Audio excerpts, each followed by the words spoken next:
बापरे एते बड़ माछ से पुणी सकाल सकाल कौटू आसला जानते चलतु तो साहू बाबू आज सका बसते मत कहले टंका 1000 तते जो देती दे मुझे नहीं गोटे कम कर जी कहली कि कम कर पुणी पैसा नब ना तू दौनु मु आसिले कहूँ तो सांगे सांगे बाहरी गले आ फेरला बेलू मत डाक कहते देखियास कौन आनीच बोली देखला बेलू एत बड़ माछ पुणी से माछर ना तो मुझे जानी नी तापर से कहले सेटा हूँ बिकेट माछ तो बिकेट माछ कौन जानी नी देखी माछ कि माछर ना एमती बोली केवे भी जानी नी तो यापर कौन कली मुझे जहाँ यहाँ बाहर को लेकिन जो आनी से काटिकुटिक आण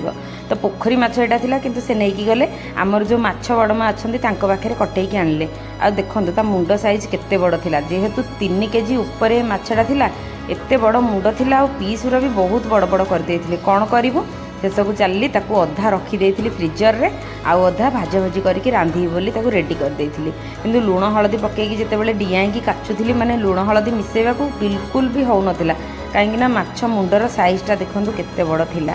तो से पुणी हाथ में ताकू सब लुण हलदी माखी देइथिली आ यापर गोटे थर रे माछ मुंडटा केवल कड़ाई बसई आज बहुत बड़ कड़ाईटे बसला केवल माछ मुंडटी फ्राए हेबाकू आउ एते बड़ मुंड जेहेतु थिला पूरा लो फ्लेम रे मते ताकू अध घंटे पर्यंत कुक करिया को पड़िला भारी इरिटेट भी लागिला आ शेषे माछ पीस गुरा सेपटे भजी थी आ किंतु एते जोरे फुटुथिला देह उपरକୁ जे डर भी लगुथिला कौन एमती होउथिला बोली किछि बुझा भी पड़ नथिला शेषक साहू बाबू आसिले कहले हो छाड़ छाड़ विरक्ति आउ हनी आ मो माछ झोलटा कंप्लीट कर दउची आ रांधी बाड़ी सारला पर देखंतु माछ झोलर लुकटा बहुत बढ़िया होता सुंदर भी दिशुला आ माछ झोलटा भी आ माछटा भी बहुत भल लगुला खाइबाकू साहू बाबूंकर पखाड़ थिला मोर गरम भात को माछ झोल थिला आ एमती खाइकी आज दिनटा आमर कटिथिला।